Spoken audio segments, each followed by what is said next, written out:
In today's video, we're going over the best controller settings you guys can use right now in Warzone 3. We're going to cover all these settings, including dead zone, Emesis, as well as some extra settings you guys might not be aware of when it comes to mantling. So with that being said, if you guys do enjoy today's video and learn something new, make sure you guys drop a like and subscribe to the channel. And make sure you guys post notifications so you guys don't miss any more uploads like this on the channel. With that being said, let's go straight into my settings. So the first thing I'm going to go over is your button layout. This is really important because this is how you control the game. So overall, I do use default, but I recommend if you guys don't have a controller with paddles, or if you guys don't play claw, then it's best to use bumper jumper tactical. This is going to give you a very good advantage when it comes to being able to move around while shooting, jumping, and proning and aiming all at the same time. If you guys play default and you don't hold the controller in a special way or don't have paddles, you're at a pretty big disadvantage. So if you guys haven't already, try changing your button layout. It might take some time to get used to, but it's definitely worth it. Flipping L1 and L2 as well as R1 and R2 also will give you guys a pretty big advantage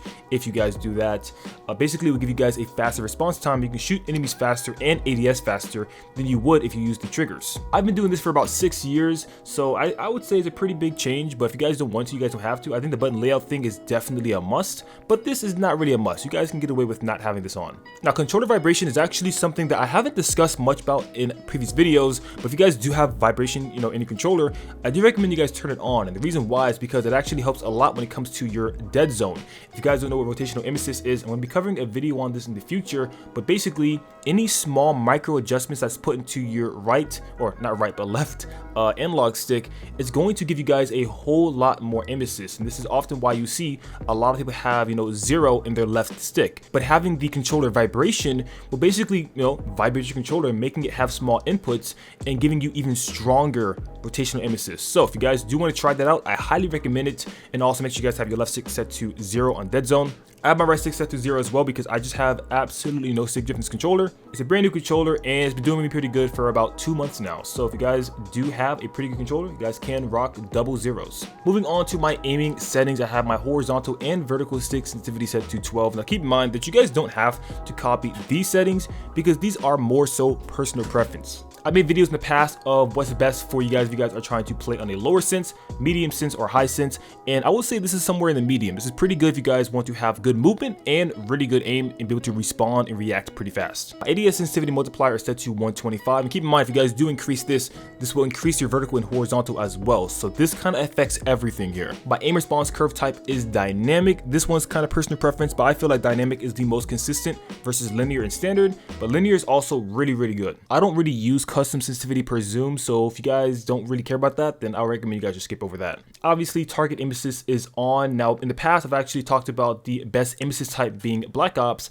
but ever since a recent update about 4 months ago, it's been default, and everyone's been using default. I've noticed that it's actually much better, so Black Ops not really the wave anymore. Now moving over to my gameplay settings, we have the automatic tac sprint, which is set to automatic tactical sprint. Obviously, if you guys don't know what this means, you guys can check out my older videos. I explained this pretty thoroughly. Slide maintain sprint. This is an interesting one. I actually have this set to off. This is a pretty cool setting because if you guys were to slide, you can instantly start sprinting as soon as your slide is over.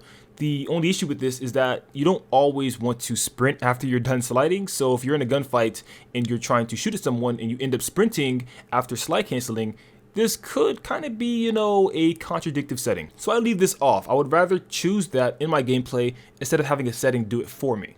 Auto move forward I have set to off. Tactical sprint behavior I have to set double tap, but it doesn't really matter because I have automatic tac sprint on, so this setting is basically just useless. Grounded mantle I have this set to off. I hate mantling over objects while trying to jump shot and trying to kill someone. If you guys are having that issue where you are mantling over a random object, whether there's a box or some sort of wall while shooting, you guys definitely want to turn this off. And set your automatic ground mantle hang off as well. I cannot tell you how many times these settings right here have made me lose gunfights. Parachute automatic behavior is set to off. This helps me land much faster instead of having the game open parachute automatically, and overall it would take me a long time to find loot or guns. So if you guys don't have the setting off already, you guys definitely want to turn this off. But remember, make sure you open your parachute yourself or else you are going to break your legs. For your armor plate behavior, do keep in mind that this setting is a little bit bugged right now. For some reason, even though I have apply all on, I won't put all my plates on sometimes. So just keep that in mind, but I would say apply all is the best thing to use for this. And the rest of these settings are kind of just personal preference. Akimbo behavior independent, I like that more, so I leave that on independent. And also manual fire behavior is also kind of personal preference. I don't really think I would ever use hold, so press is definitely the way to go for me.